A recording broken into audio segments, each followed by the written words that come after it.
Bonjour à toutes et à tous, dans cette vidéo je vous propose un tuto Photoshop dans lequel on va réaliser un effet loupe sur du texte avec des effets d'aberration chromatique. Je vais commencer par faire un nouveau document, je me rends dans le menu fichier nouveau et je vais faire un document qui va faire 1920 pixels par 1080 et je vais cliquer sur créer. Ensuite je vais ajouter un calque de remplissage légèrement gris, donc dans le panneau calque je clique ici et je vais choisir couleur unie et ensuite dans le sélecteur de couleurs je vais utiliser une couleur à 90% de luminosité, donc ici L je mets 90. Vérifiez que en RGB vous ayez bien les mêmes valeurs pour avoir un gris. Cliquez sur OK une fois que c'est terminé. Je vais prendre l'outil texte, je vais choisir dans la barre des options une police que je souhaite mettre en avant. Allez, par exemple celle-ci. Je fais un simple clic, je vais indiquer le nom de la police, agrandir les caractères, je vais faire CTRL-T ou commande-T, et je vais les mettre assez gros comme ça. Ensuite, je vais faire des petits paragraphes, donc je vais faire un clic et glisser cette fois-ci pour créer du texte captif, réduire la taille des caractères, aligner le texte à gauche, voilà. Et je peux faire la même chose de l'autre côté, et tourner le bloc de texte comme cela. Et ajouter le mot police au-dessus du nom de la police. Bien, une fois que j'ai fait ma mise en page, je vais créer un effet d'aberration chromatique sur mes caractères. Cet effet d'aberration chromatique devra avoir des tailles différentes en fonction des caractères. Ce sera un effet assez important sur les grands caractères et très léger sur les petits. Je vais donc faire deux groupes. Je vais sélectionner les calques qui utilisent des caractères assez gros. Je vais les grouper, CTRL-G, et je vais faire la même chose avec les autres paragraphes. Ensuite, je vais convertir chacun de ces groupes en objet dynamique. Je sélectionne le premier groupe, je fais un clic droit et je clique sur convertir en objet dynamique. Je fais la même chose avec l'autre groupe. Je vais dupliquer le calque que j'ai appelé gros caractère. Je me tiens Alt enfoncé et je le fais glisser en haut dans le panneau calque. Je laisse le nom par défaut avec copie par la suite et je vais lui appliquer un style graphique. Alors vous ne l'avez pas, vous allez le créer. Mais d'abord je vais l'appliquer, je vais le chercher dans le menu fenêtre, style, et je vais appliquer un style graphique qui s'appelle aberration chromatique. Voilà, c'est cet effet là que nous allons créer. Donc, je vais vous montrer, vous allez double-cliquer à droite du nom du calque copie pour ouvrir cette boîte de dialogue et vous allez commencer par ajouter une ombre portée que vous allez mettre avec une couleur orangée, comme cela, avec le mode de fusion densité linéaire plus, une opacité de 100. Vous allez décocher éclairage global et mettre l'angle à -135. Ensuite, vous allez mettre la distance à 2 et la taille à 1 pixel. Alors ces valeurs sont directement liées à la taille de votre document. Si vous avez fait comme moi un document qui fait 1920 par 1080 pixels, eh bien ces valeurs-là vont correspondre. Si c'est un document qui est plus gros, il faudra augmenter les tailles. Et si c'est un document plus petit, il faudra les baisser. Donc voilà, ça va vous faire quelque chose de très fin comme cela, très très léger. Ensuite, vous allez cliquer sur le plus et vous allez vous occuper de l'ombre portée qui est en dessous. Et vous allez appliquer cette fois-ci un jaune en lumière ponctuelle avec une opacité de 100, éclairage global qui est décoché lui aussi, et un angle à -135 comme tout à l'heure. La distance à 1 pixel, la taille à 7 pixels. Voilà, en fait, ça va vous donner une ombre portée un petit peu plus grande et beaucoup plus jaune. Ensuite, vous allez cliquer sur plus et vous intéresser à celui qui est en dessous. Vous allez utiliser une couleur bleue en lumière crue avec un angle à 45 degrés, avec éclairage global décoché, une distance de 2 et une taille de 1 pixel. Donc ça va vous faire un liseré bleu léger comme cela. Ensuite, j'ajoute une autre ombre portée, encore une fois, cette fois-ci en lumière ponctuelle, avec une couleur cyan à 100% d'opacité, à 45 degrés avec éclairage global décoché, une distance de 2 et une taille de 7. Enfin, nous allons ajouter des ombres internes. Si vous ne voyez pas ombre interne, vous allez cliquer sur FX et ajouter ombre interne.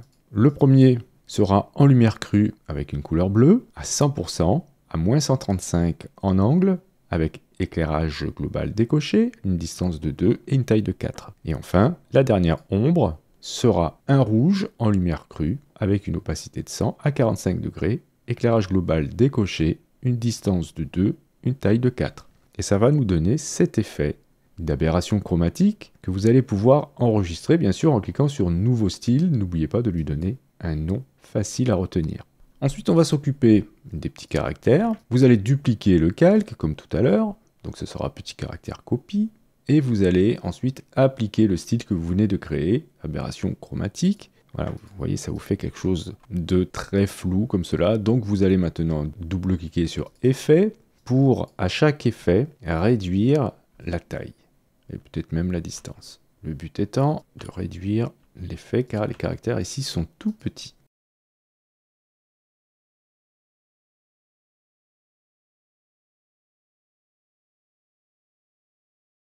Voilà, pour que ça donne un effet un peu plus petit comme cela. Maintenant, on va organiser un petit peu nos calques. Je vais mettre un petit caractère au-dessus de gros caractères et laisser les calques copiés au-dessus. Maintenant, je vais m'occuper de la déformation, car qui dit loupe dit déformation. Donc, je vais sélectionner mon calque gros caractère copie. Je vais me rendre dans le menu filtre et choisir fluidité.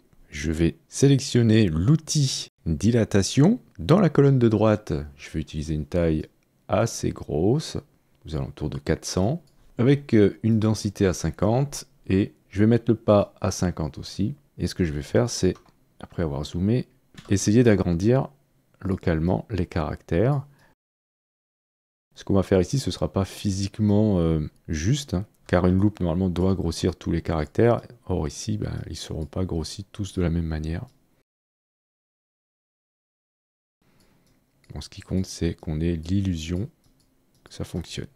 Une fois que c'est fait, vous cliquez sur OK pour valider, et vous allez vous retrouver avec ça, c'est-à-dire le calque modifié au-dessus de l'autre. Alors évidemment, on voit le calque d'en dessous, hein, c'est tout à fait normal, puisque pour l'instant, on n'a pas du tout appliqué l'effet de la loupe. Je vais maintenant m'occuper de la déformation des petits caractères. Donc je sélectionne mon calque petit caractère copie, je vais aller dans le menu filtre, choisir encore une fois fluidité, et je vais grossir tout ça. Voilà, de cette manière-là. De toute façon, à partir du moment où on utilise un calque dynamique, si on a besoin de revenir sur le filtre fluidité, on pourra le faire très facilement. Donc je vais faire à peu près comme ça. Si c'est pas bon, je viendrai corriger. Quand c'est terminé, je clique sur OK. Je vais maintenant sélectionner mes deux calques, petit caractère copie et gros caractère copie, et je vais les convertir en tant qu'objet dynamique. Je fais un clic droit et je convertis l'ensemble en objet dynamique. J'ai maintenant un calque dynamique qui contient l'ensemble des calques de texte déformés. Je vais maintenant créer la forme de ma loupe. Pour cela, je vais dans la barre des outils cliquer sur l'outil rectangle pour aller chercher dans ce groupe l'outil ellipse. Je vais vérifier dans la barre des options que j'ai bien le paramètre forme qui est sélectionné. Je vais ajouter une couleur de fond pleine et je ne vais pas mettre de contour. Je vais maintenir majuscule enfoncé, faire un cliquer glisser pour créer une forme à peu près de cette taille-là.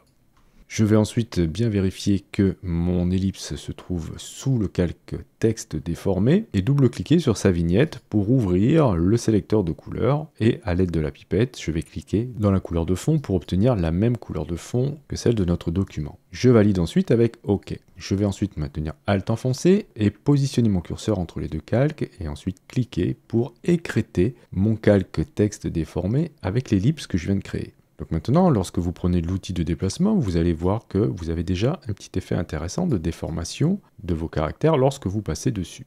Il nous reste maintenant à créer les effets d'ombre et de lumière pour donner l'illusion qu'il s'agit d'une loupe. Pour cela, je vais à nouveau double-cliquer à droite du nom de mon ellipse pour ouvrir le panneau style de calque. Et je vais commencer par ajouter une petite lueur interne qui aura à peu près cet aspect-là. Je vais mettre le mode de fusion densité linéaire moins ajout avec une opacité de 100, une couleur blanche pleine, une technique plus tamisée, source contour, et je vais mettre une taille environ de 16 pixels. Je vais mettre l'étendue à 100% avec un contour traditionnel. Je vais ensuite cliquer sur incrustation en dégradé pour ajouter en lumière tamisée avec une opacité de 100, un dégradé qui va du noir jusqu'au blanc, dans ce sens. Voilà, avec un alignement sur le calque. Je vais le mettre à 90 degrés. L'échelle, vous allez jouer avec l'échelle pour avoir quelque chose d'un peu plus, un peu comme ça. Vous pouvez ensuite déplacer le dégradé directement sur votre objet. Le but, c'est de créer une espèce d'ombre de votre loupe à l'intérieur de celle-ci. Je peux ajouter aussi une petite ombre portée que je mettrai devant. Donc je vais cocher ombre portée. Je ne vais pas la mettre jaune évidemment, je vais la mettre en noir, en mode incrustation, augmenter sa taille, la distance peut-être un peu comme cela, la mettre à moins 135 degrés et décocher éclairage global. Donc déjà rien qu'avec ça, lorsque je valide avec OK, je peux m'amuser à déplacer mon ellipse pour avoir cet effet. Il commence déjà à ressembler à un effet loupe.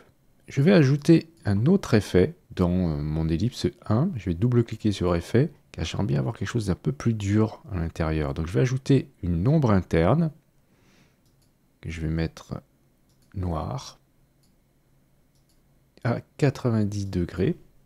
Je vais la décaler à l'intérieur, comme cela, en mode incrustation. Voilà, un peu comme ça. Ce qui va permettre, vous voyez, si on le décoche, de limiter l'effet qu'on a dans le noir de la lueur interne. Et je valide avec OK. Bien, il nous reste maintenant à ajouter un petit effet de lumière sur le côté. Alors pour cela, je vais créer un calque vide au-dessus du calque petit caractère. Pourquoi au-dessus? Parce que je veux que ça soit en dessous de ellipse 1. Je vais le mettre en mode incrustation et à l'aide de l'outil pinceau, tout simplement, avec une couleur blanche, je vais créer de la lumière comme cela. Voilà, et je vais moduler tout ça avec l'outil doigt. Le but, c'est d'avoir quelque chose d'assez abrupt sur le côté, comme ça, et qui s'estompe progressivement. Alors, pas trop loin. Donc voilà, vous voyez, on a l'impression que de la lumière est émise à ce niveau-là. Donc on peut voir avant, après, ça ajoute quelque chose. Bien, alors, si vous voulez déplacer l'ellipse et votre éclairage, il va falloir sélectionner les deux et cliquer sur cette icône pour les lier. Maintenant, lorsque vous allez déplacer le calque ellipse 1, vous allez aussi déplacer l'effet de lumière. Alors, on va voir ce que ça donne sur le petit texte ici. Ok, c'est pas mal.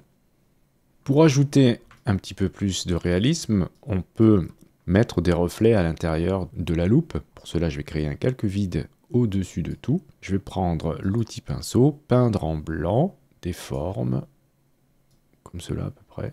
Voilà. Ensuite, avec l'outil doigt, je vais modeler des espèces de reflets. Voilà, vous pourrez faire ce que vous voulez. Le but, voilà, c'est qu'on n'ait pas quelque chose de trop clean. Vous allez ensuite sélectionner votre calque, plus l'ellipse. Ne sélectionnez pas le calque de texte, par contre. Donc, CTRL-clic ou commande-clic, et vous pourrez cliquer ensuite ici pour lier ces deux calques, ce qui vous permet, encore une fois, lorsque vous prenez l'outil de déplacement, lorsque vous déplacez l'ellipse, de déplacer l'ensemble. Donc voilà comment faire cet effet. Si vous souhaitez créer une autre loupe, eh bien, il va falloir dupliquer l'ensemble, c'est-à-dire tout ce qui constitue la goutte ainsi que le texte déformé. Vous allez le sélectionner, faire un groupe, CTRL-J ou commande-G, dupliquer ce groupe, CTRL-J ou commande-J, ouvrir le deuxième calque et déplacer l'ellipse. Vous pouvez même changer sa taille.